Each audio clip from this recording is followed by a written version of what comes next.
Thanks for, I got the honor to start this discussion with you, Paul, and I have to start by saying that I'm very honored to be here today, honored to be part of this assessment board.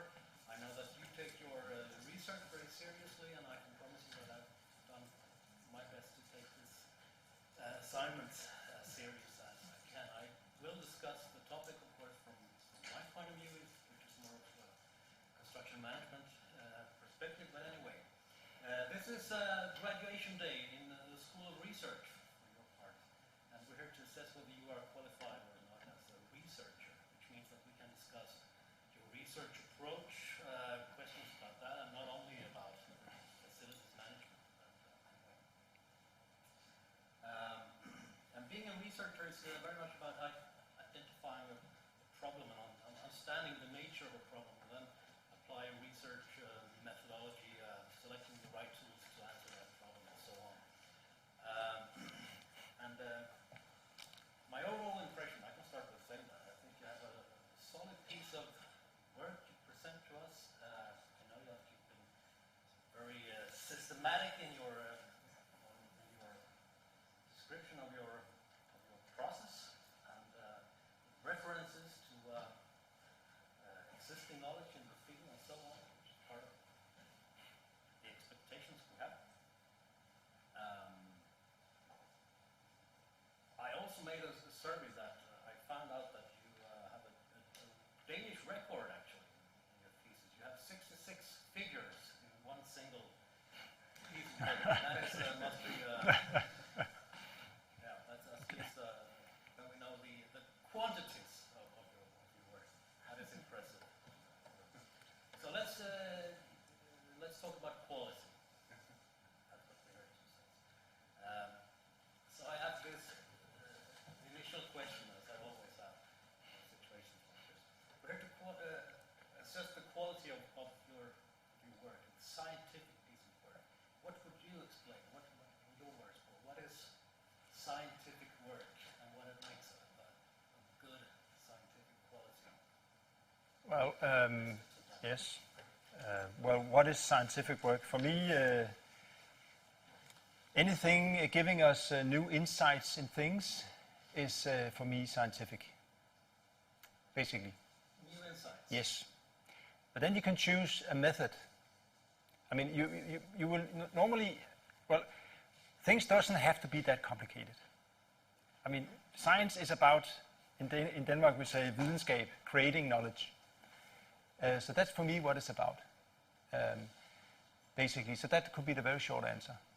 And to complicate things, you normally would have to define what are you actually looking for. Are you looking for anything? What method do you want to use? And so on and so on. Can I give you the short answer first? That would be my short answer. Great. So with that, we have to assess whether you present some new knowledge reading this, and that's the good thing being part of the assessment board. That I learned a lot by reading your piece. Anyway, the starting thing when setting up a research process is, of course, the initial problem. It must be a relevance. There must be a reason to spend 3 years of hard work. And you referred to something like in your background description as close the gap of knowledge caused by lack of research focus on highest implementation. My first impression is that maybe there is a lack of research because this is not a very interesting area. That could be one reason. It is a reason. It is. What would you say, Paul? What is the actual core problem here? Well, it would be wrong to say that the problem is that others have not done research in this area before, and that there hasn't been findings in this area. That would be wrong to say. On a generic level, if you say IS implementation in general, there are thousands, if not more, articles and research been done in that area. But if you go down in more specific areas, I'm looking at what we realized you must remember that we started actually with no question. We just felt that there was a problem here.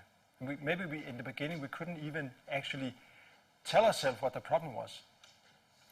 So, if we realize that what we actually are studying is small units, few people, within organizations, trying to implement for different reasons, different kind of very specialized, in my opinion, technologies.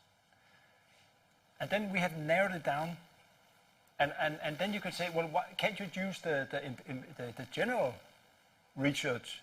Doesn't that cover this a little unique area? And I would say most often it does not cover that area. I have been introduced. The question you asked me has been, of course, I've been confronted with that before. Very often, people would suggest to me, well, why don't you look at this article or this article? Very often, these articles are concerned with totally different types of technologies. It could be Walmart's new e-commerce system with 2 million users every day. Totally different scale. Very broad out systems used by a lot of companies. The research is very often variance or statistically orientated. In my opinion, often now I have to be careful here because I haven't read all the literature. But what I have been exposed to, that kind of research is very often based on, quite simple models. You could say causal models. This leads to this, leads to that, leads to this. Described on half a page, and then you have 10 pages afterwards with statistics. I know I'm rude in saying this, but that was my initial reaction when I read literature in this area, and I thought, I don't see this in the empirical field I'm studying. I cannot rely to this structure or this way of seeing things. And I believe that we have established a structure that now can be used in this manner, in this variance-oriented manner. I hope that's somehow an answer. But it's a much better answer than just lack of knowledge. Of course. Of course. Thank you. Yeah. I'll take a break and I'll be back.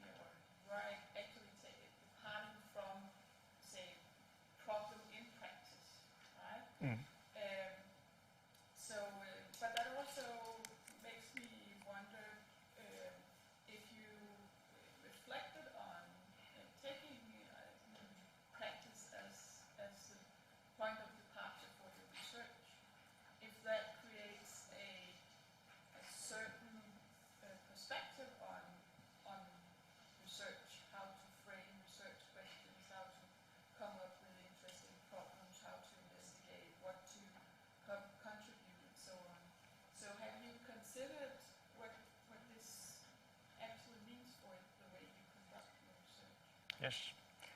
My point of departure is definitely from practice. And the problem one of the problems there was that the research question that we, after some month, tried to set up became very blurry. How can IS add value to FM? I mean, it's such a huge question where a traditional, I'd say, research-oriented or more, if you have a departure from a point of departure from research, would be much more specific, and would take a point of departure from existing literature.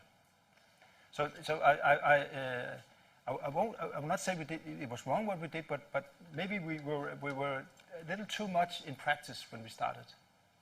So that was a problem, and you had to move it more and more toward traditional research. And what would you consider you said it was a problem? Yes. What are the main problems that you face if you take that? Well, first of all, as I said, the main problem is that the way you ask questions become very hard to answer. Simply because you tend, I think, when you come from practice to have very, I mean, totally unachievable things you want to accomplish.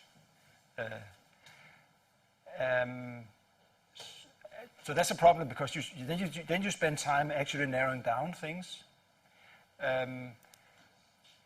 I guess that's the only problem I can find, because on the other hand, it's also a good thing to have at least one foot in practice or a toe in practice, because you need access to data. Let's say I had a point of departure, or I had started in traditional.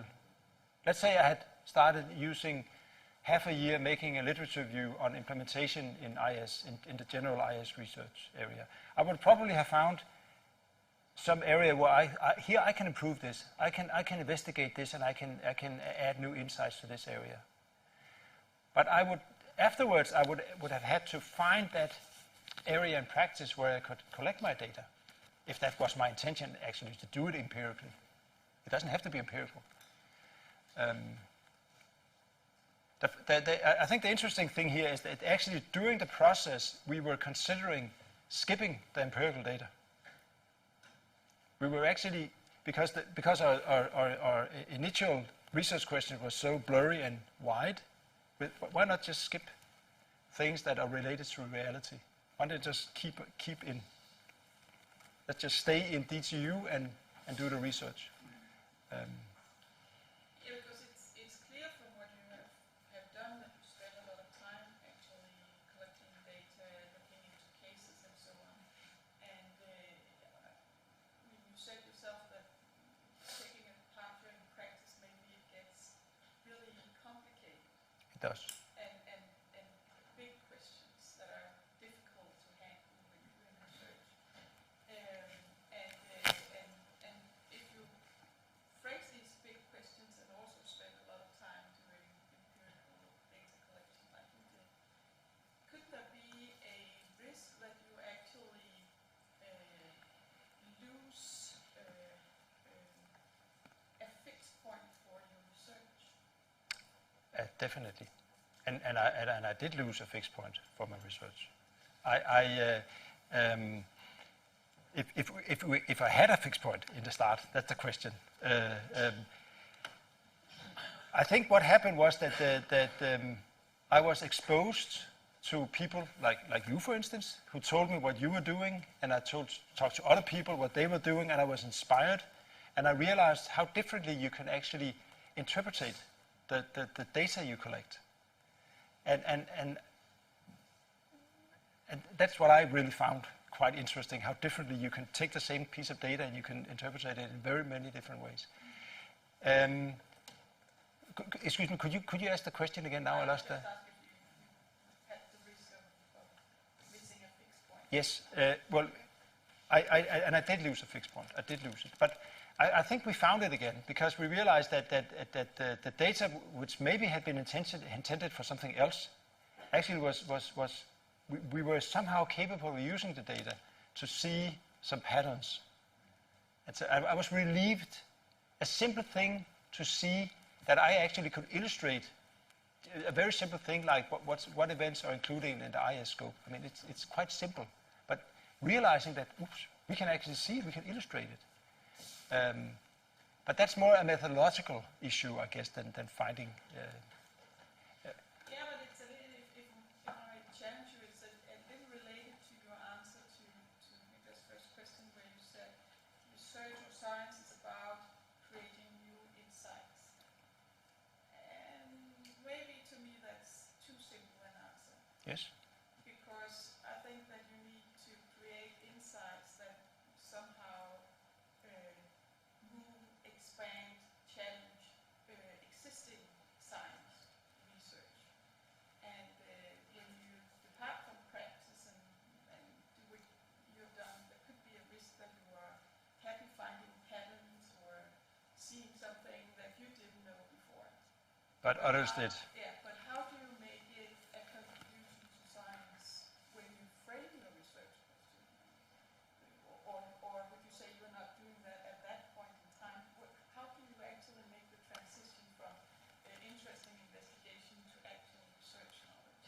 First of all, you need to know what has been done of research before you start. You have to cover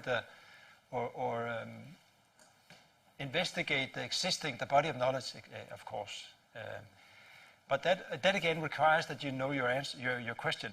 You know what your question is, which was our problem. We had a very blurry question, you could say.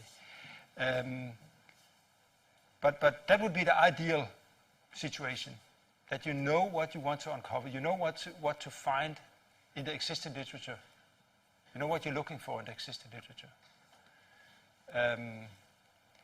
So that would be step number one.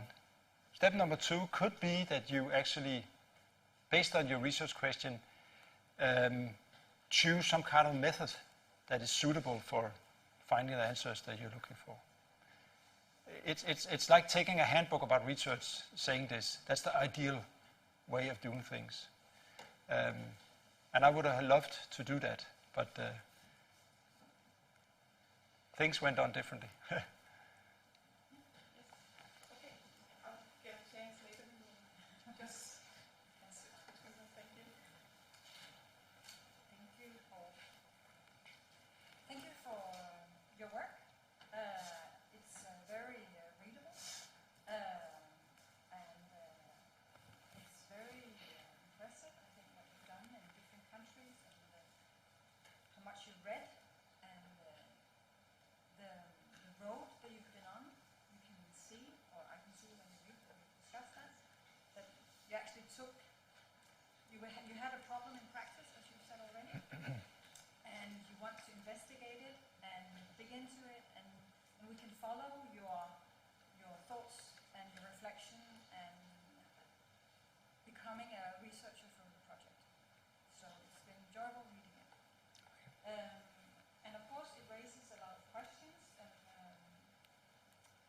I think I want to pick up on Lene's question is that when I hear your presentation and when I read your work, your unit of analysis, I would like to ask you, when is it that your conclusion holds?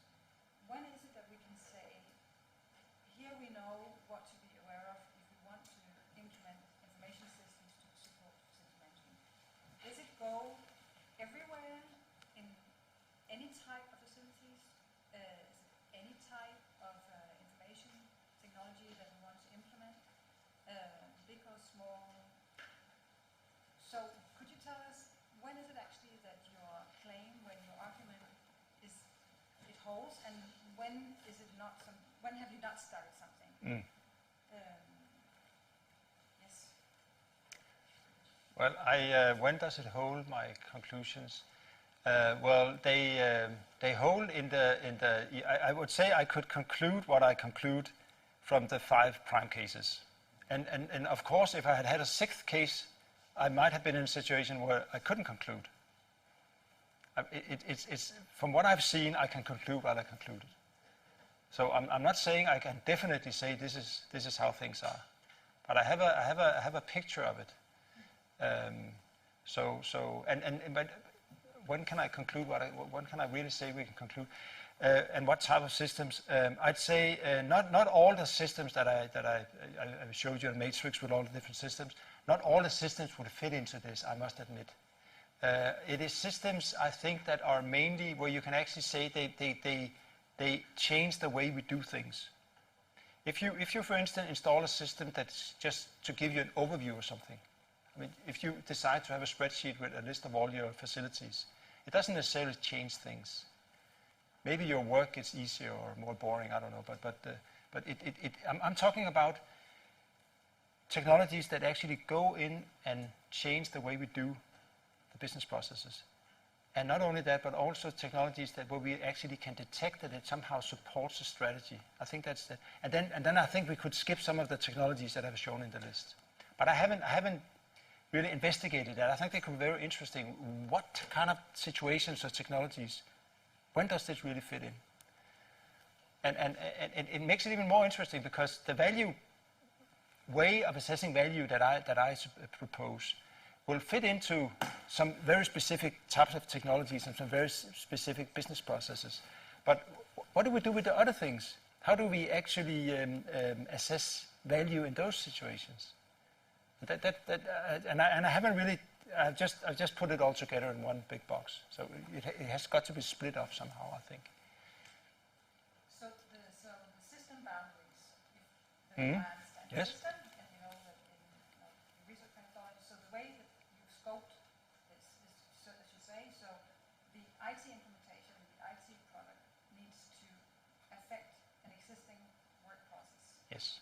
which has to be linked to the overall strategy. So this is where you say, this is where you claim the point. That's a very good way of putting it. Yes. Okay. Yes.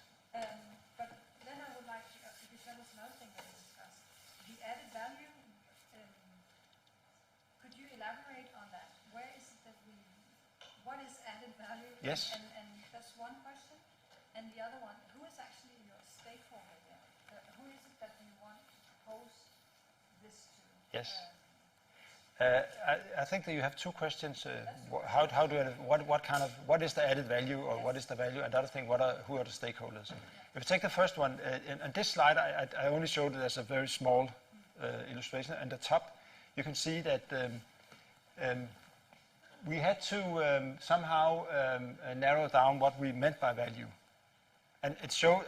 We realized there's especially in ethics, there are hundreds of books about value. So it's not about pleasing people, making people happy. It's very. You could say it's not about value in the sense that people have a better work life and stuff like that, which we could include, but it's value related to business. It's a benefit to the business. It's a very cold way of viewing things, you could say. And we are not saying that we are covering everything. We're narrowing down to maybe only 3 things get more, that we improve effectiveness and we improve efficiency.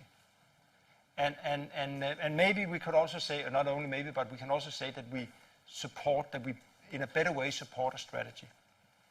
That's where we narrow it down, I'd say. So that's the landscape of value that we're working with.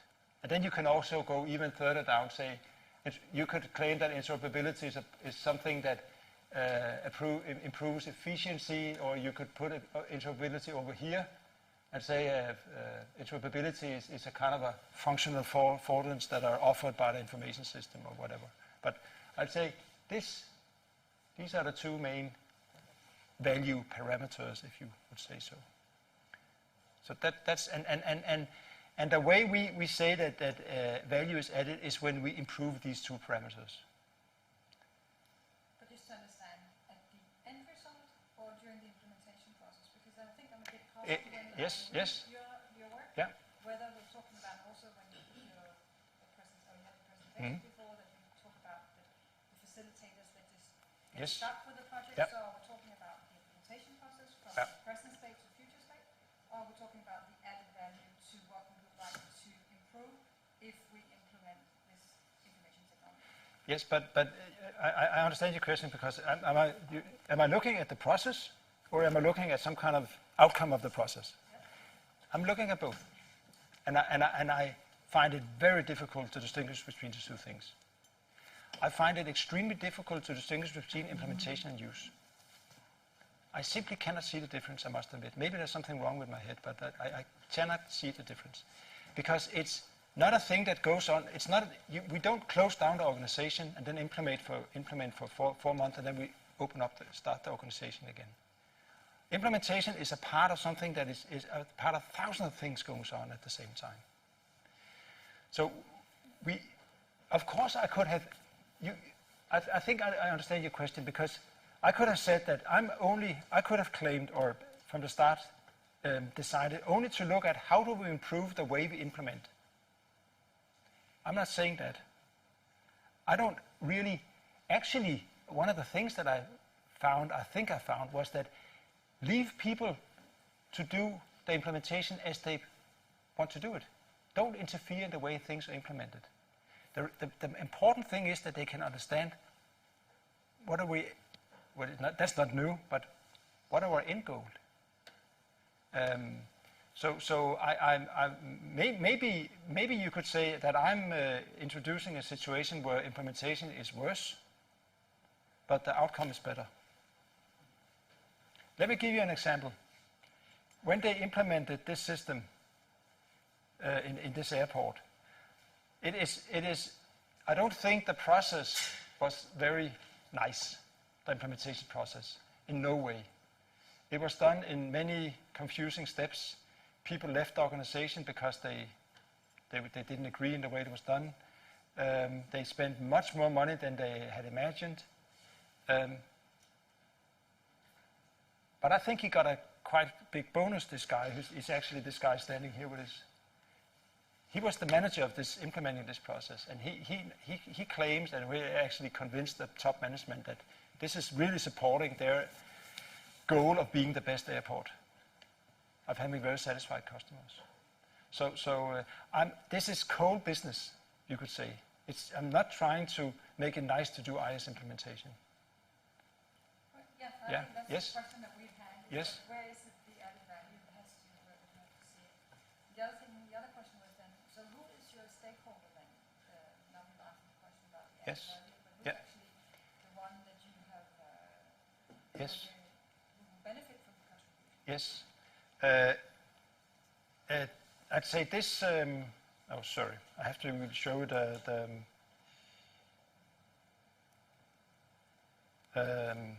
supply chain management model. Just to give an example, very, very short, very, very brief. This system at the airport, the supply side, they benefited. Their value was that they could do it cheaper. The airport paid the same amount of money for the supply side, but they're doing things more efficient. So they can do it the same or less for the same money. They earn the same, but they don't have to hire so many cleaning personnel anymore. So that's, in a sense, their value. But that's not what we're interested in. We're interested in the demand side. So there's a stakeholder supply side, and there's stakeholders on the demand side. For them, up here, they're quite satisfied. What I didn't mention is that before they implemented this system, they do surveys every quarter, 4 times a year, where they test whether they ask thousands of travelers at the airport what their opinion is about the airport. So they could see an increase in satisfaction. It's not only because of the system has been implemented. They admit that they're not quite sure that there has also been other changes at the airport. But so they know that the customers are satisfied. So this is the stakeholders that we are interested in. If you look at the value, it's not very. Of course, it's nice that the supply side also finds that, because the supply side is the cleaning company, and they now have to have a person sitting and looking at that monitor. I showed you before. Actually, there's a person sitting there almost all day. He also has other duties, but his main job is to look at this. And every time there's a red button, too many people have entered the room and they have to go clean it. So they have to put an extra effort into things. But I think on the bottom line, they earn more money. So that's their focus. But one last comment before I Yes. vote. Then you're referring to your case. If you lift it back to the research, and the Yes. whole discussion about it. So Yes. who's the stakeholder there? Because one thing is to see it as a customer side, but who are we actually talking about here? Who has the interest in research when we talk about facility management? Who is actually the one, the stakeholders or the target group that would be interested in your work? Well, let's split it up in research and practice, maybe. Let's say I have answered who are the stakeholders in the FM, in FM area, and who are the stakeholders in some stakeholders in practice. There are also people who actually help implement these systems. They are also very interested. Of course, the suppliers of the systems also, they're extremely interested. They want to sell the systems, of course. If you look at the research, I'd say, who are the stakeholders? That's a very good question. That's a very, very good question. I think for me, Well, all of us, basically. We should all be interested in things like this. I think if let me put it, I won't mention groups of people, but I say for research, if you say the research community as a stakeholder, they should be interested in this. I'm sure you can find similar areas, not only in FM, where you have these very small units. They're coping with these extreme, for me, quite complicated systems, and they're actually having some kind of, I don't want to use the word, I'm using it anyway, success with implementing. We should be interested in how come some of them have success and how comes some don't. So, and that could be transferred into a lot of other areas.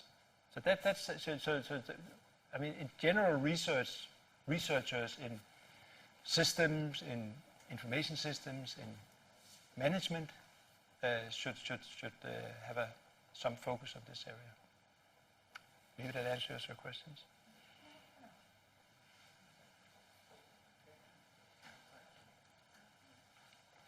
Well, Paul, I just caught my breath and ready for a new attack. And I wanted to, you started about this blur feeling of the original research question. And I recognize that problem from the early stages of any research project. That's part of it, finding the actual core. Then again, you did. So still, you end up with a very wide question, very complicated thing that you take on, involving computers, technology, people, humans, and change processes, and maybe it's still too wide. I agree.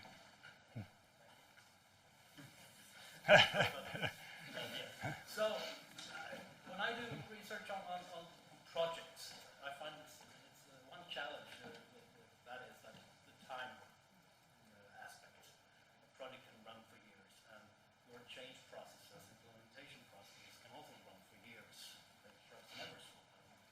So what you do, you use interviews for collecting data, and an interviewer talking to someone is more or less of a snapshot in that specific period of time. So how do you, from a methodological point of view or whatever, how do you describe that process from a single snapshot? I would say it's a little problematic. I only did 2 interviews in each case.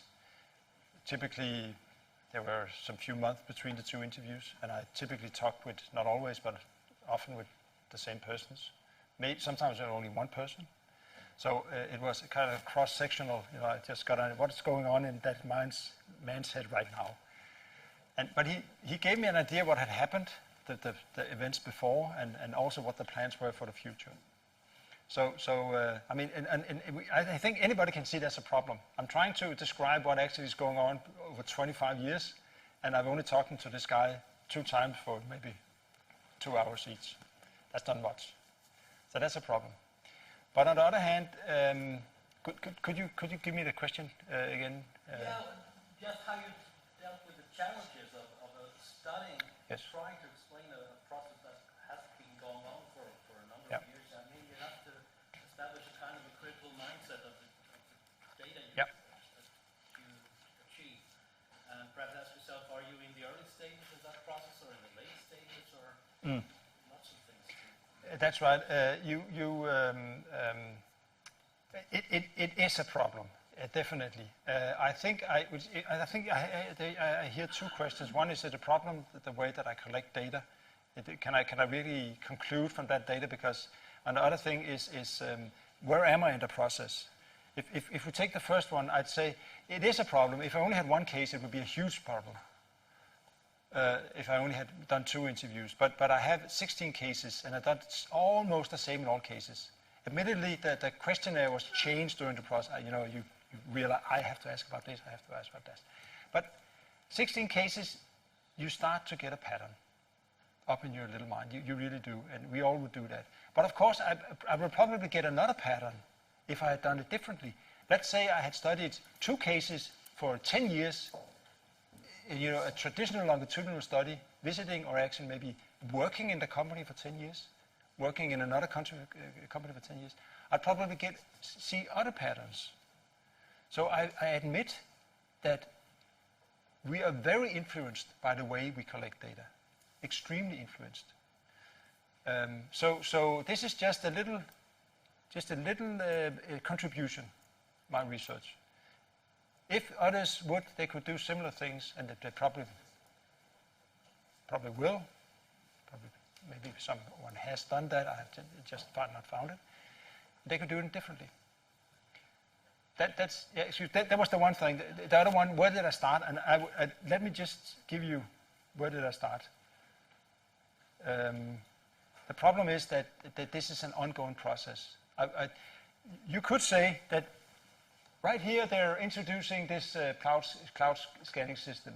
So this is a start and this is an error or whatever. Or this starts, here it starts and here it ends. But it's not that simple.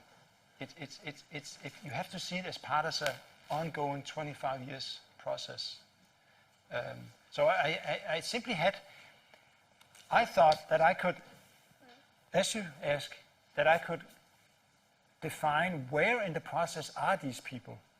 Like this figure here, which I don't like this figure, not only because of the train, but also because that it doesn't go this way. We don't have those phases in reality. It's not how it's happening. I cannot observe that. Because, of course, if they were in this phase, I could say they were in the beginning. If they were in this phase, I could say they were in the ending.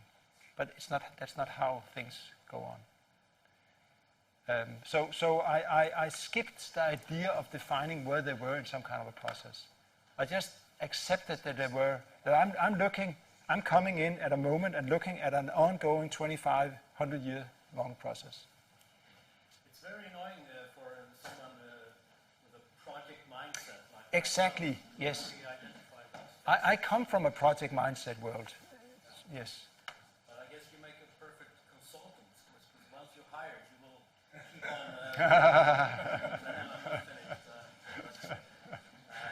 What is you talk about projects in your report. I do.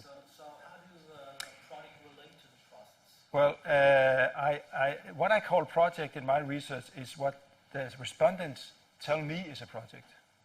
For them, these events, this event, this event, this event, this event, what I'm doing here is a part of a project, and we have a project team, and blah, blah, blah, we have a time schedule, and what about all the other events?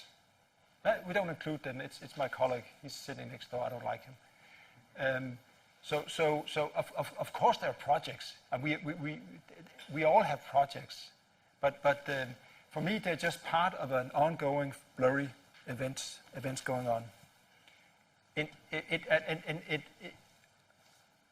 have to be careful here because that's not what I'm telling. I'm not telling my respondents that I observe. You tell me you have this night. They really, I mean, especially when it's the enthusiast I'm talking to. I mean, they're really proud of their project, and they really want to achieve something with it. I don't tell them things like that, but I observe that there are a lot of other things going on that might as well have been included in the project. Is there a conflict between the project mindset and the running process mindset? Again, if I can be allowed to use one of my figures here, yes, there is a conflict because it's not just by chance that they chose only to include the change. This is a very technological project, extremely technological. Just to give you an example, in this case, at least it's deliberate. They say, we introduce this system, thereby we force people to work uniformly. I mean, that's their way of doing it. We don't ask our colleagues, we just introduce it, we close down the old systems, they're forced to use this system. But there are a lot of events going on out here that might as well have been included in the IS project. So it's very contextual. It's a matter of the situation, the company, the people working there, and so on. Making research on this implementation process of the word, how did you define the scope of that? Do you? how I define the scope of my own research. Well, let's see it in different levels. Let's see it from the person who I'm actually doing the interview with. For him, this is the implementation process. This is implementation in his mind. Fair enough. Let's just agree we call it an IS project, at least. For me, there's much more to it. There are things prior, and there are things future. There are things going on, and see, while this project is going on, which might as well have been included. I don't know if that gives you an answer. I can see the problem. I had it over.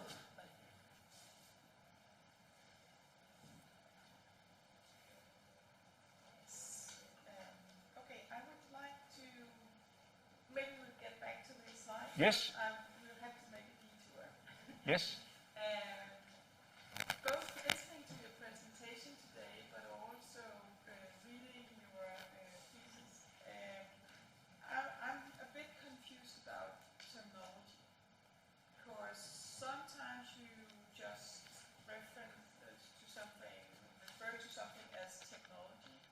Sometimes it's information technology. Other times it's IS, and I get a feeling that you could have used either of the two first concepts in that sentence too. So I'm curious how you would define these three concepts, and if it makes a difference to you which concept you use for what in your work. Well, if we forget my dissertation and what I read and what I presented, I would normally say that an information system is a thing that includes technology. It doesn't have to include technology. It's just the way we produce information or store information. We work with information. That's for me an information system. Create information. That's basically an information system. We had information systems 1,000 years ago, I guess. But now we include often, or in my world at least, as an engineer, often we would say information system includes some kind of technology. So they're not. So it is a little wrong, you could say, what I do with dissertation, because the problem is I couldn't really find some kind of accepted definition that I could use. Another I know it's a detail, but do you is it plural or is it not plural? Is it information systems or is it just information system? What kind of abbreviation do you use? Do you use IS or ISS or whatever do you do? And I realized that if you start introducing people, say for me information systems are information producing or storing systems, including technology. But couldn't we just from now on call it technology? That's I hope it gives you some kind of explanation. Or Yeah, but that also brings me to, information systems, my background. Yes. So to me, it's a bit disturbing that you suggest that we just call it a technology. And you started out that I like saying that it could, an information system could be without technology. Yes. Or maybe not, I don't know if it could be without technology, but information technology or digital technologies or what you want to call it nowadays. But to me, an information system would actually be a system including actors, human beings, interacting, producing and using data to create information. Yes. And therefore, it's very difficult for me to see that you, in your framework, that would be, you can see it in slide 33 you have up there. Yes. You have, you can see you have it all. You have information system, and then you actually have information system as part of the information system layer.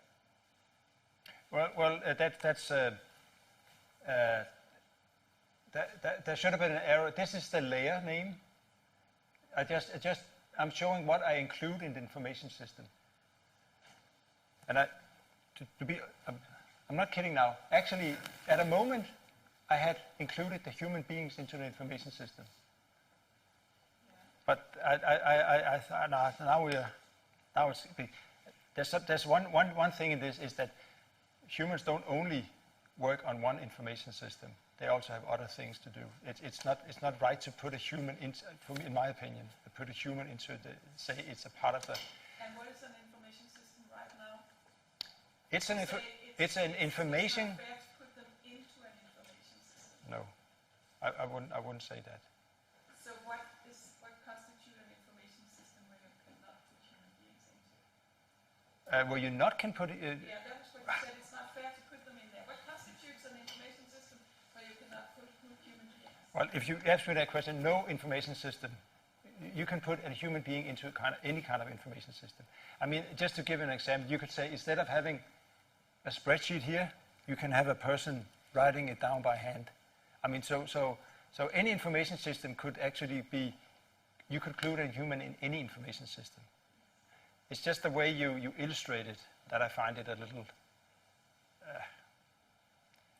But then the next issue I have with this framework is that then you indicate that information systems interact with business processes through functional affordances. Yes.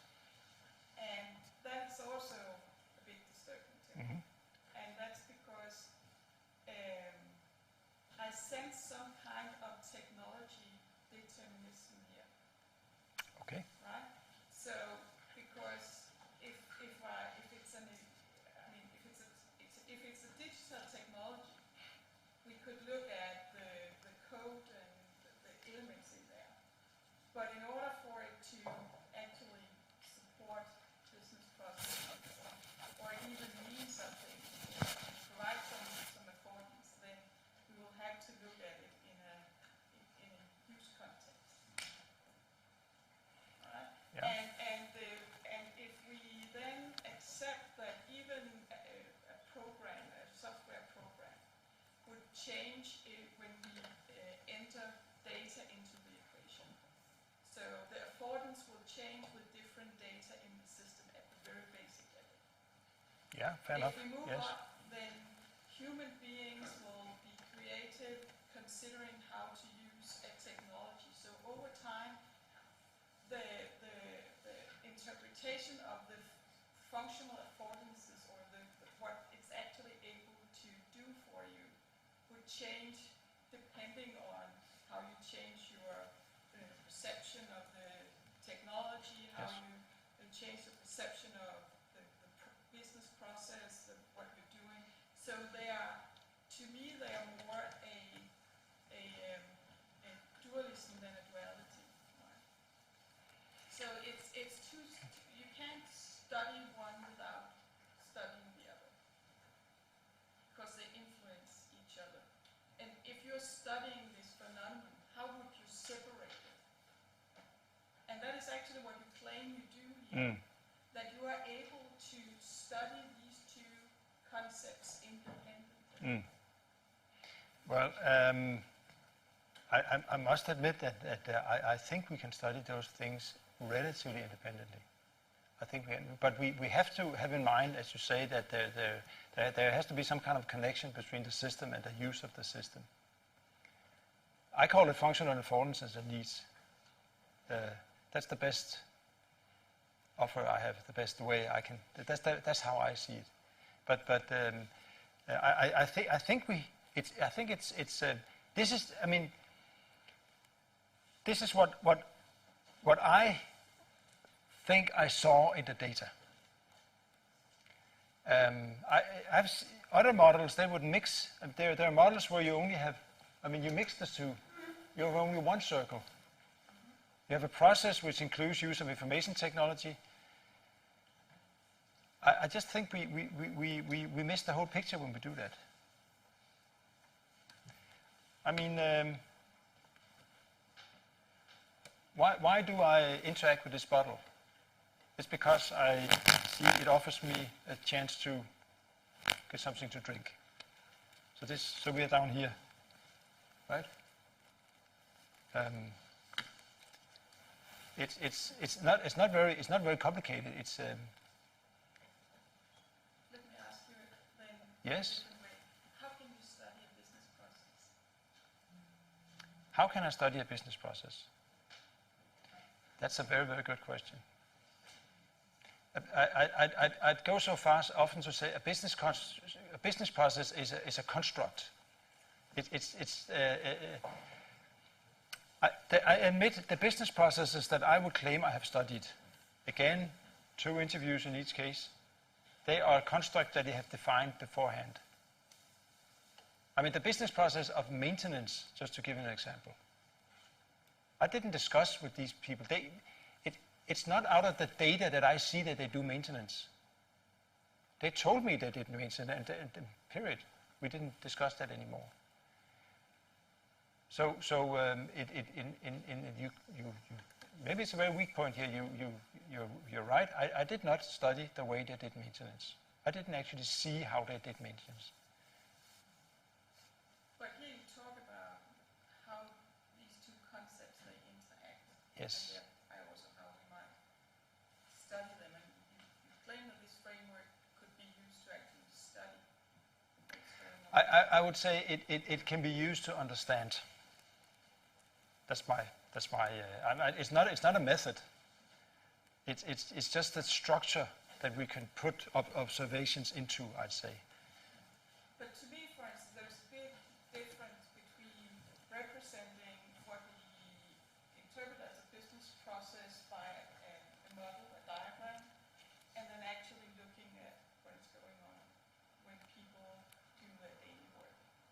And in the same sense, I think it's difficult to look at it, not have something that is an information system before you actually look at how people deal with information. I agree. So Yes. therefore, Yeah. you cannot look at an information system without looking at how they perform work. And therefore, I think it's too simple that you are actually claiming that there is alignment here and you can study these phenomena looking at it the way Mm. yeah.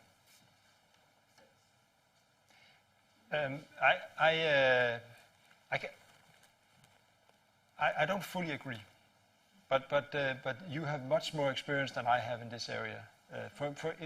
In my simple, view, I thought for me 16 cases was a lot, but in reality it's just a little contribution. For me, this is I think we help ourselves by seeing it this way. Maybe I'm just trying to simplify things.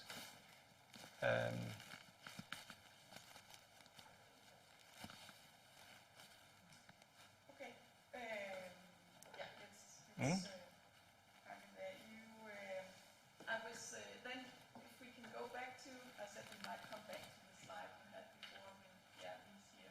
I think you said earlier that talking about the added value or value adding here, you wasn't really interested in if it was a good or messy process or what the participants or workers actually felt about this process. So that could be discussed in its own right, but I wonder if you say I'm not really interested in the process, but only measuring the added value, and that could be measured by, I guess, you said in management terms, good cash and so on. So if that's the case, what are you using this for? Yeah, why are you at all focusing on? Because I saw it as a pattern. We were not looking for this, we just saw it. We saw a possibility actually to illustrate it in a simple way. So do you think it relates to the possibility of adding value, or? It does. In paper 4, I claim, I know it's only based on 4 cases, and you can discuss the way it's done, but we claim that somehow this and now it could relate to value, because somehow this case I call it somehow complete. It includes what I would say the necessary events. How can I judge what is necessary? But it at least includes a complete set of things you have to do, or you normally do, if you introduce a new technology. And it somehow it includes the involvement before and after. And I thought it was interesting because if we want to, the case at the German airport, it's just, you know, it somehow resembles this. So maybe there's a relation. I'm not claiming there's a relation, but maybe we can learn from that somehow. So we shouldn't, I mean, you don't mean that one is necessary better than the other? No. Different patterns. It's different patterns. So now we're back to maybe one of the questions we started out with. The contribution. Yeah. Is it okay just to say, I see a pattern, that's research now, I've provided new knowledge, or do we have to be able to? I think, personally, I think it's okay. I don't think we should claim we see things if we don't really see them. I mean, I think it's okay that you actually say, wow, I saw a pattern here. Maybe someone else can use that. That's fine for me. We contribute in many different ways.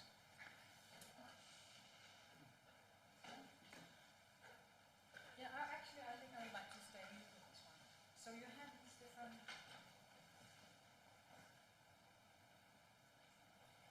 different cases, and you showed us a slide where you were talking about the facilitators that got stranded the process. Did you find that one?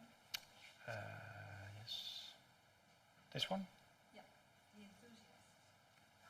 Based on your work now, if we don't look at the added value at the end result, but the process, going back to the slide before, coming from the present state to the future, what would you then recommend? Now we have a framework that we can apply, and we can look at how is the existing process, how is our technology linked to our business process and our strategy, and you observe and you interview people about the implementation.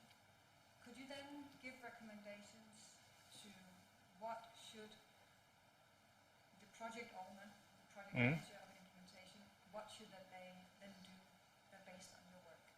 Do you have like a list of recommendations that you suggest based on your work? But that's what we're working on now at Rambøll. Yes, But yes, but it could be, just to give an example, if we take the enthusiasts issue, just to exemplify it, it's not wrong in my opinion that you have enthusiasts. I mean, we are probably all here at this university are somehow technologically interested, or and I think they are in many ways people who force things in a direction. So they should of course be included. The problem that I found specifically with enthusiasts, the only problem I found was not that they were there and they were involved, and often they were those who were running the project. It was that they were left alone afterwards. They became the only one who actually knew how this functioned, how this was working. Is that in your framework? Did you actually see that? Well, In that one? well, Did you actually see this? if he had if you look here in 10 years, he would not be smiling anymore. Oh. He would be very sad because this one left for another better job and he's alone and nobody else understands how this system works. It's just a problem. So this model, this framework, is something that I can apply on an existing situation. It could be used for analysis of an existing situation, So in your definitely. framework, you actually also write that it can to show the degree an existing IS or IS implementation is complete / or robust. So it's both the implementation and the existing system that you can apply this one based on what You could do that, yes. Okay. You could do. But does it embrace? Does it actually comprise the? Can I see the obstacles that you've actually found? Are they present in your framework, or will I say if I have the framework, then everything is fine, or is there actually something that your framework does not represent? No. Just because all the elements are included, everything is not fine. Okay. No, no, so no, no, no. What, Yeah. what would then be your recommendations? So we have your framework, and then are there any preconditions that Yes. we need? Yeah. Well, a precondition for actually achieving some kind of value from your effort would be that you have all these elements included. That you actually are at least aware of where does information systems support the business process and how does the business process support your strategy. But it's not a guarantee that it will be, you will end up reaching your goals. So what could be the obstacles? Coming back to the recommendations. Yes, if we well, I mentioned the one with the enthusiasm. Somehow you have to, and now we're talking more human-related things. I mean, you have to be aware that the people who are these people here, they are maybe the most vulnerable in this process. Maybe that should be that could be one of the main recommendations. Actually, to be aware of how do we have to cope with this. Again, it's a small unit in a organization, and then you have 1 or 2 persons in that unit. Maybe there's only 10 persons. Imagine being one person. Your 9 colleagues don't even want to talk with you because you're only sitting with the system, and no one else in the organization knows what you're doing, understands what you're doing. That's a problem. But then coming back to your framework, if you put it up again, don't you then miss an alignment between your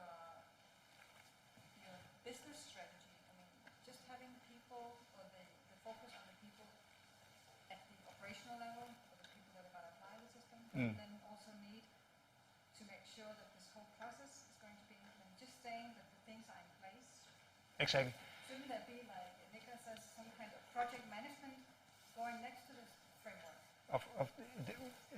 Definitely. This is for me. This is what I have observed. I'm not saying I'm not saying it's a nice structure. I'm not saying it's a human-friendly structure.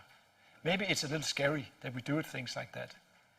And you're right. Maybe we should address that. Maybe we should be concerned about that. Definitely.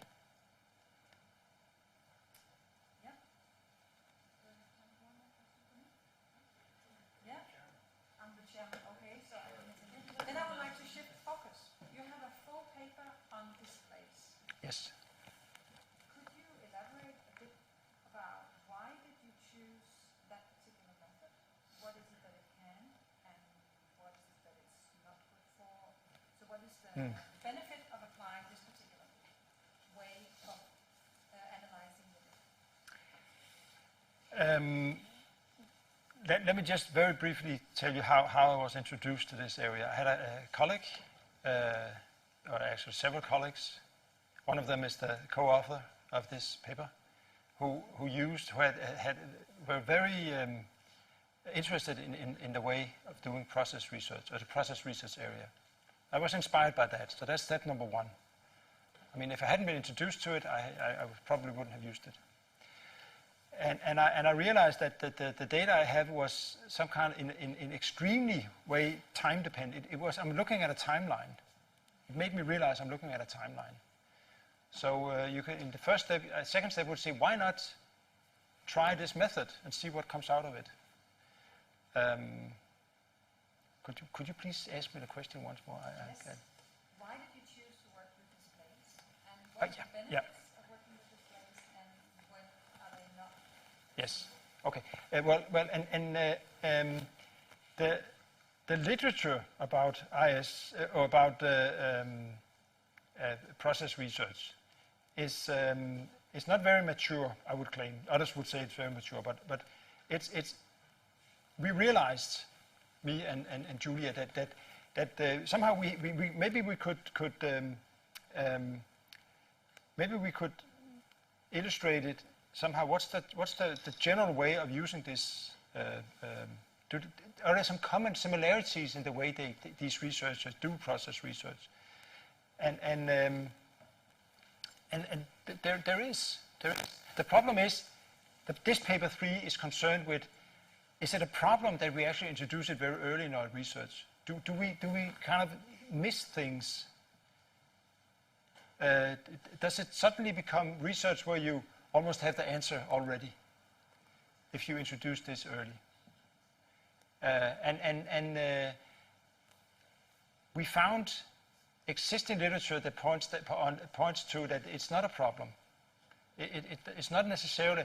If you have a simple table or a simple, if you normally you would have an idea when you collect data that you will end up showing it in some kind of a diagram or whatever. Normally you have it in your head already.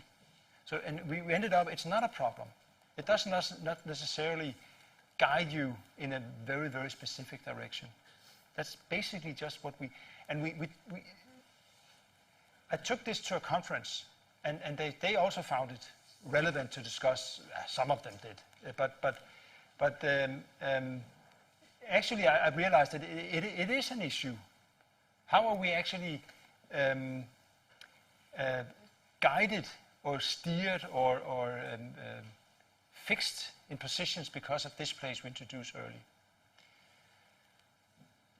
Maybe that gives. Yeah, you mentioned, you've said that also in your work that if you do it early, and I'm quite puzzled by it because you have the data and they have been transcribed and have been introduced. So the idea about being early, I'm not quite sure that I can follow it. But I would like to then ask you, why did you choose the display compared to other types of qualitative data analysis tools? What is it in particular that displays can do? Other ways of analyzing qualitative data. Exactly. Let me say, you ask why I actually use displays at all compared to not use. Let's just say if you're an anthropologist and I just went to this presentation some weeks ago where someone had been staying on an island for 10 years and he wrote 55 books about it, and that's his research, just telling what he observes in thousands of pages. Probably he uses some kind of displays or illustrations, I don't know, but mainly it's just text. That's one way of doing it, and it's fine. But if you want to disseminate, or you want to introduce or present your results, or you want to somehow have a basket to put your data. Every time you see, this is relevant, this is relevant, this is relevant, then it's nice to have your display at an early stage. It eases the process. If you're in an early stage, know where, this event is important, let's put it in there. This is very important, let's put it in there. So it simply just helps you in the process. So then you have categorized your data, and then comes the next part, is then to generalize and to make a conclusion. Then how does then a display work? Because that's always a challenge for a qualitative researcher to come from the categorization into the conclusion. So how does it then work? So you have a number of displays. You must remember one thing, that these displays only show a limit part of the data. There's the context, this part up here. I only use this part, and it only shows a very limited part. I use the displays or the process maps as a part of the explanation, you could say. Maybe it's, I don't know if you put percent, maybe half of it is the displays and the rest is the other data I have. So it's not only from the displays that you conclude. You could probably, but maybe you could say that the IS, the only thing that I directly concluded from the display, isolated concluded from the display, was the IS project scope. That I showed how we could actually illustrate the IS project scope. But the rest of my writing is a mix of the displays and parts from the other parts of the data.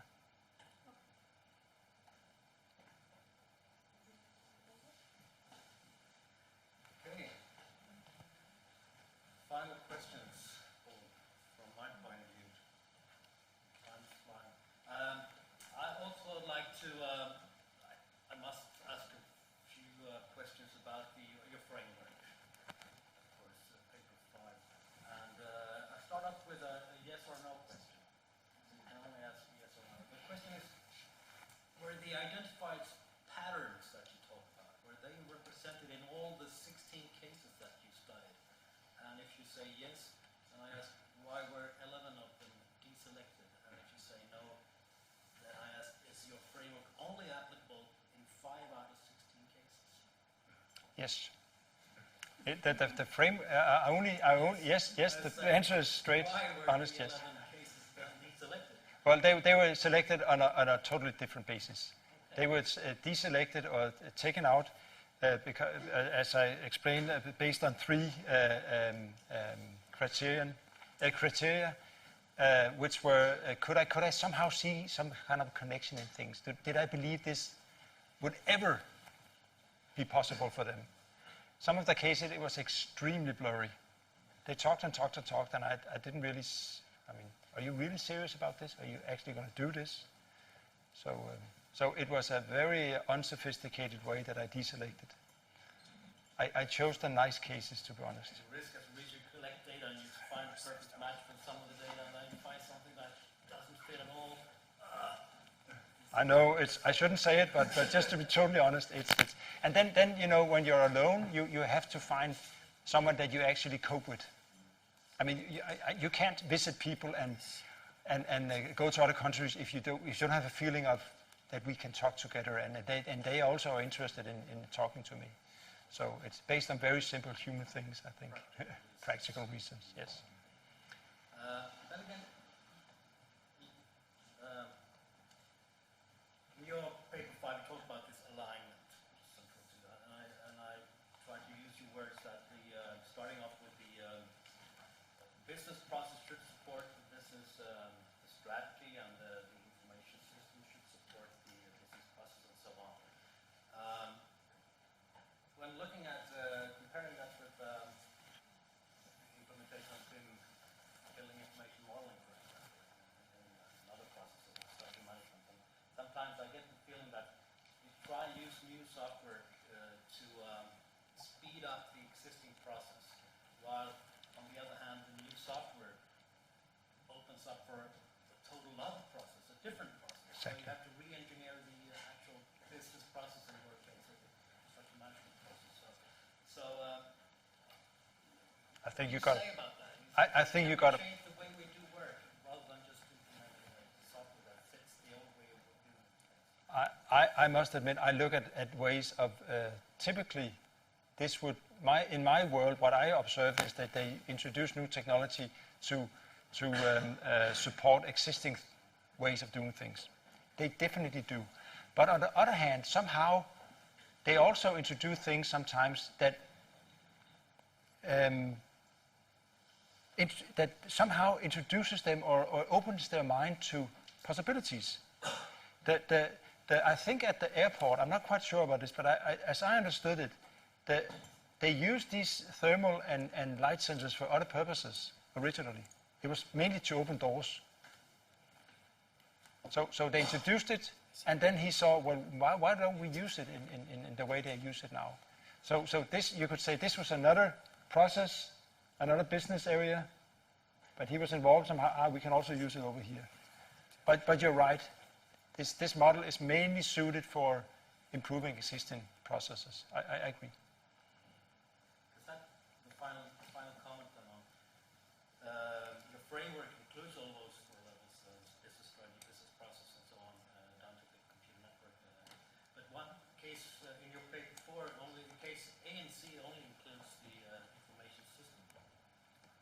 So how is your framework applicable even in a case where the change process only includes the information system? Yeah. Let's go back to the cases. You're somehow right. Where am I now? Just look very.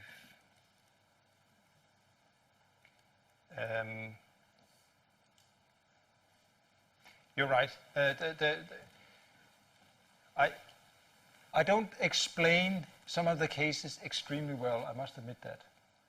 But and you could say that in some of the cases, you might say that they're just implementing a technology, and it's not easy to see what process are they actually supporting. But if you remember the illustration of from the airport where they had these 4 systems, this one, I'm focused on this system, but actually while they were implementing this, they were actually upgrading this system. And actually it's quite difficult to see the value of that system. That's quite interesting. It's used by 800 persons. It's used for everything that is important for the airport, running facility-wise, nothing to do with the airplanes, but all the assets are actually registered in that system. But what is the value? What is actually the value of to find a thing they look up in that system? If someone says, there's something wrong with the room, it's not clean, then the cleaning manager will go into this system and look, where is that room? Because there are 28,000 rooms or something like that. It's really extreme. So no one has the total picture of all the rooms. And what's the value of that? But I think we discussed that before. It doesn't fit to all systems. It does not fit for all systems, no. So again, it's difficult to separate between the information system and the business protocol. So, thank you, Paul. Welcome.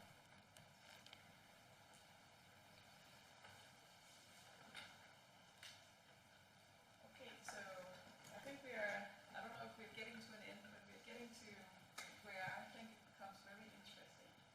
After you conducted all your research here, being a scholar is also expected to mean that you will push a research stream somewhere or contribute to it. So to me it's still a little unclear if you were to describe which scholars could you imagine by name or by subject area that you would actually say, I'm building on your work and what I'm doing here is pushing what you have done somehow. So I'm still maybe not totally clear where you see yourself as a scholar. Well, where I see where I'd split the question up. What does I build on? Well, I definitely build on, I'd say, 3 areas. If you take the FM area, which I'm sure we could actually expand the understanding of that area. We could expand to a lot of other areas. The work that has been done, for example, by Peter Jensen,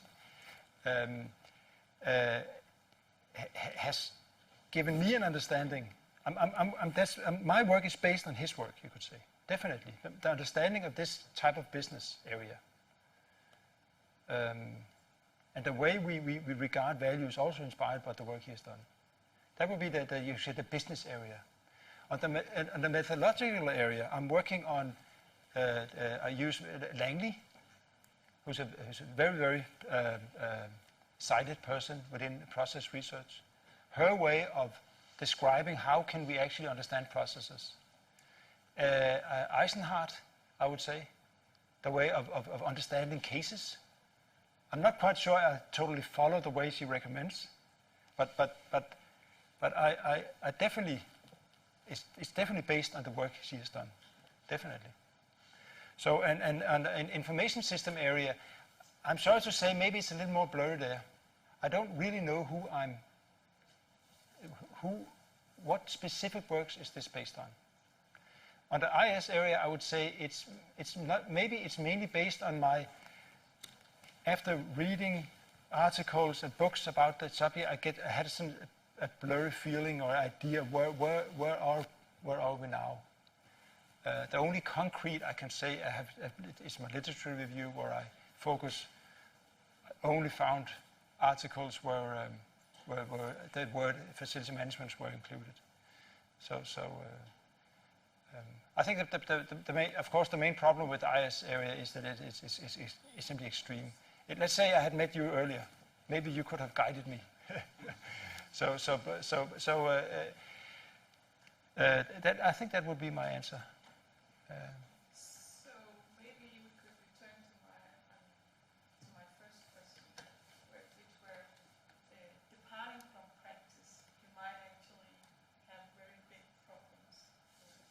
Definitely. And maybe, and if you depart there, it will not necessarily be obvious where your theoretical contribution will be. I agree. So if you were now to reflect on what you learned from this process, could you imagine now how to find an area or define an area where you could contribute? Yes, I split it up in two because there's also a personal thing about this, and then there's the cold talking about how do I contribute to science. But on a personal level, I'd say I missed a community where I could address this, what I was doing. And maybe it was because I wasn't very, very definitely based on existing research.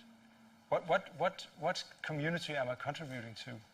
So but that's the one thing. But what could I have done to actually feel that I did contribute to research, which is the same as saying I'm based on existing research area. And I think I would, if I had understood better what I actually was looking at these very small units with these isolated people sitting in these small departments and so on, I could maybe have put an effort in the beginning into find existing IS literature in this area. What IS literature does actually, maybe not with the same words, but actually deal with the problem. And where are we now in the research world? I think I would start there. If that would be maybe the main to Esmir, who's sitting up there and working in almost a related area, do that. Because you need a research community. I had the FM area, but I was also talking about the IS area. So, but I simply missed a community in the IS area. So just one line, and that's a little sidestep, but you also said that you thought that you found existing research and models may be too simple.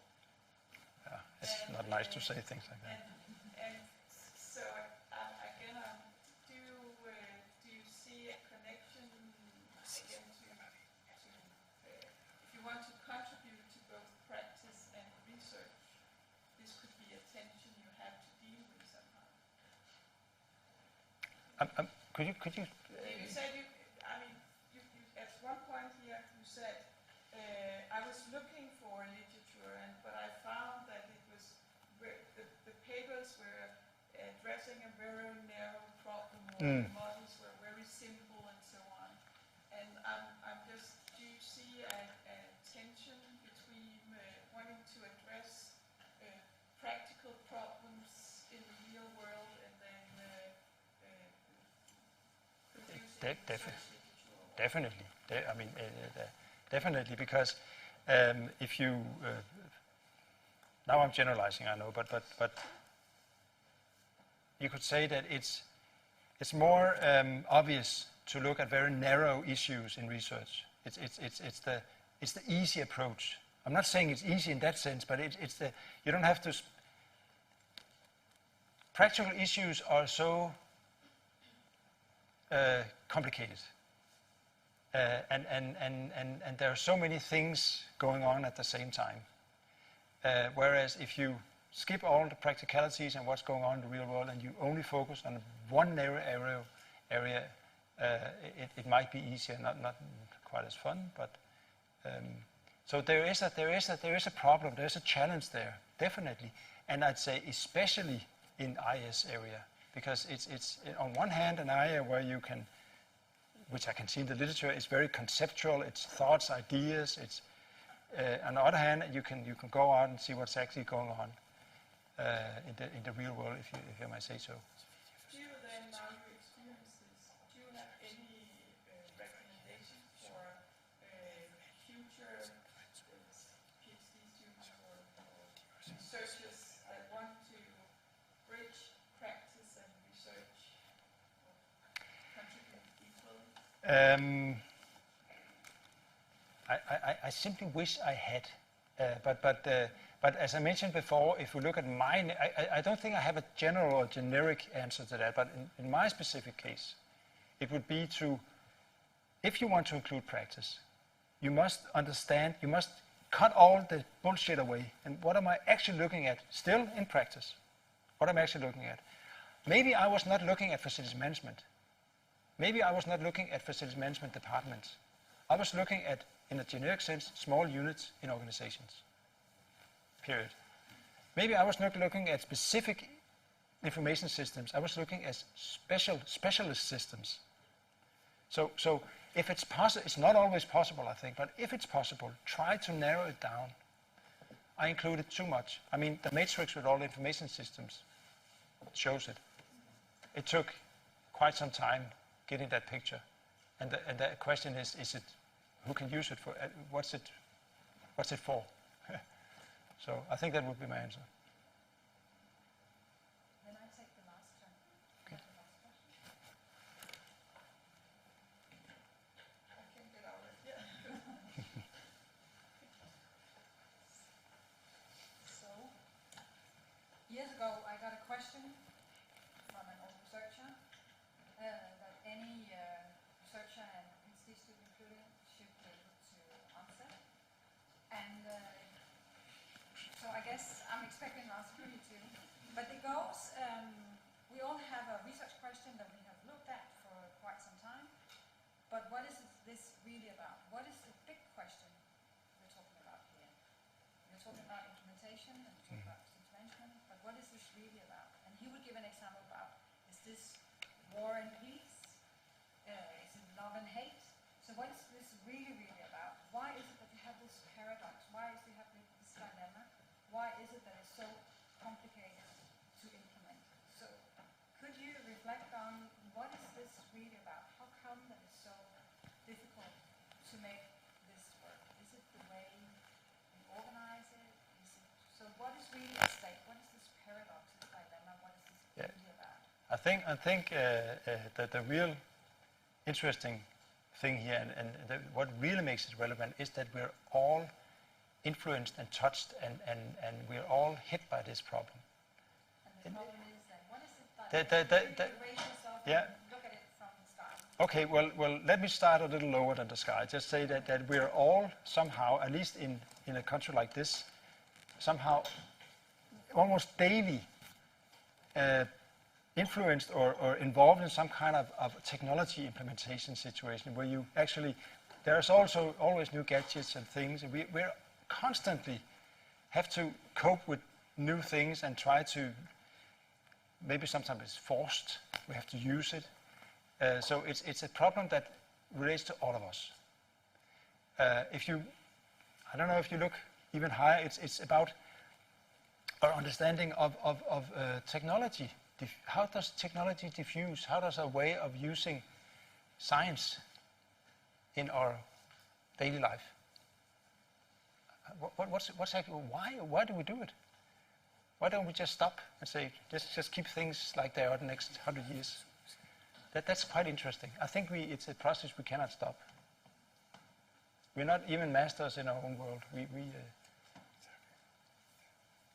Is that okay? So, no, I don't have an answer. I've been thinking about your work, about what is this really about? And to me, I would say maybe we have the innovation side and we have the operation side. Maybe it's the way that we organize it, that we have the facility management division, it's a small unit.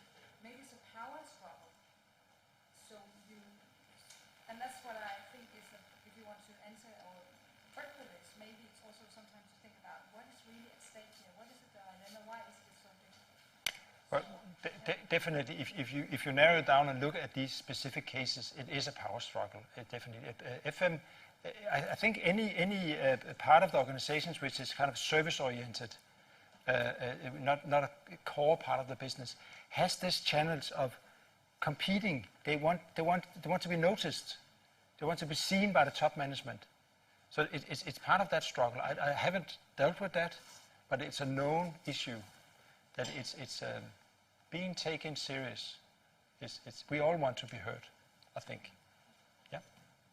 But that was a good comment. Now we've heard you, and I really thank you for your presentation and the discussions and your answers. So I guess I'll hand it over to you. Thank you to the assessment committee. I would question now I'd like to ask the supervisors, you being as the main supervisor, if you have additional comments or questions, then this is the time to speak up.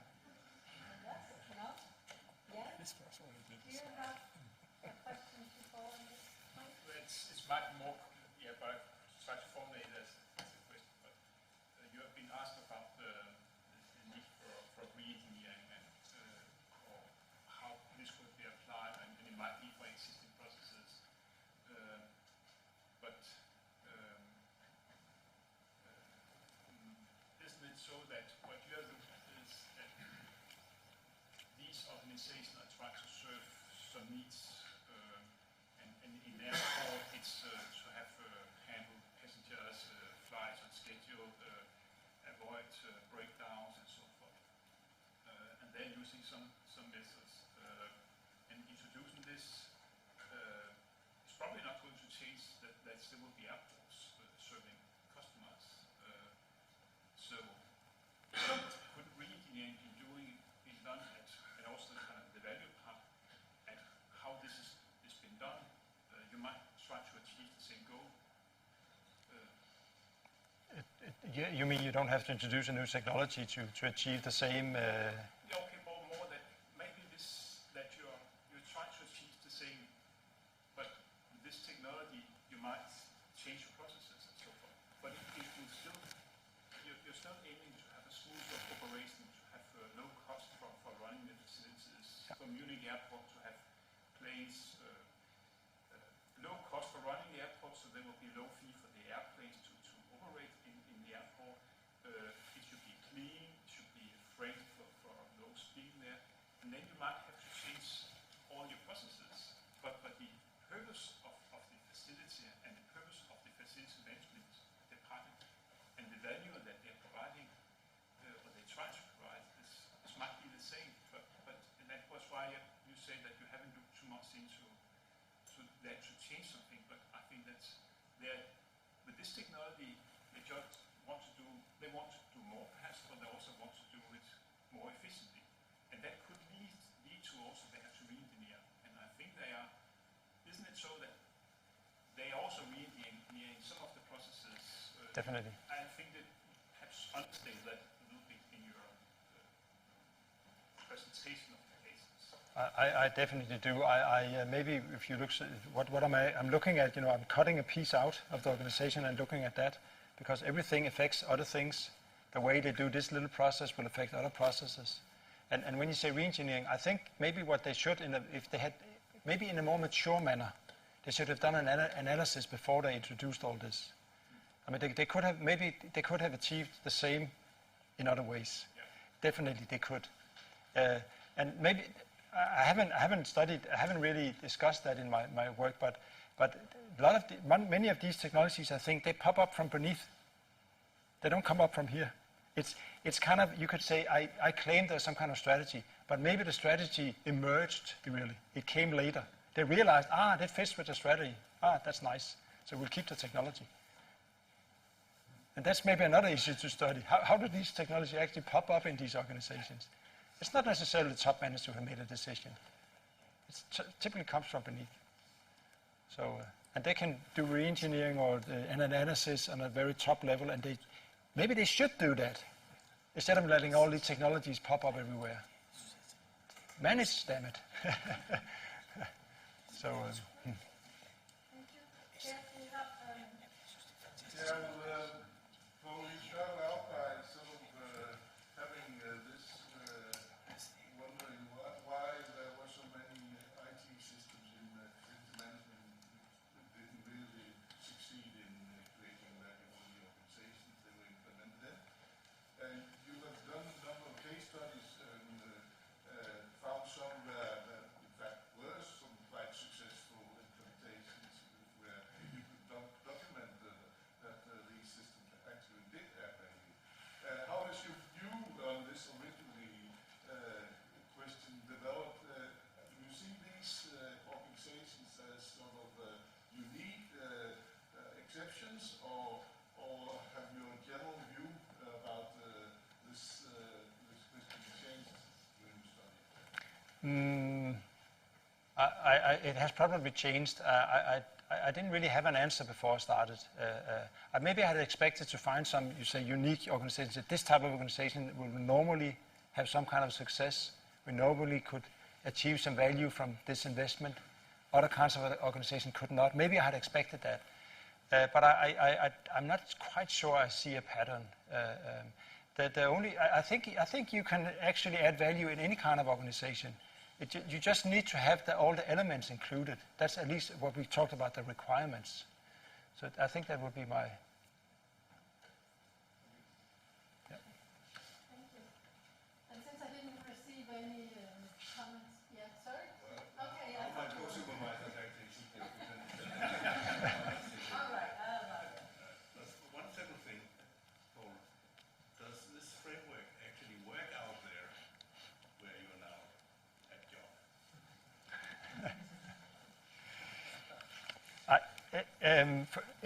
In my little head, it works. We haven't reached the point yet where we actually can describe how we will use it in detail. But my understanding of the projects I'm involved in now actually fits quite well in. If I don't see why don't they discuss this element or they're missing this, it's a nice framework to have in your mind. So in that sense, I use it. But to actually make some kind of a contribution in consultancy or business contribution to this, we have to, as we talked about, we had discussed, you and I, to make some kind of a practical guide, and you also asked about it. Is there something, could we make a guide for practice? I hope we can do that based on this framework. So it does give you insight into reality. Yes, it gives me insight into reality. It makes it easier for me to understand reality. So I think, yes, that would be, yeah. You're welcome. So what will happen now is that the assessment committee will retreat and they will discuss what they heard and the questions that they have, and they will formulate their recommendation. And then that recommendation will be brought to the Ph.D. school, to the Ph.D. program, that will then make a recommendation to the dean of DTU, that on behalf of the academic board here at DTU will call this the title as Ph.D. But I mean, they have to agree and they have to decide, so it's too early to say anything about that. Only thing is that Poul will not go home tonight without knowing what will be in the process, what will be in the letter to the dean of the program committee. So you'll come back and inform us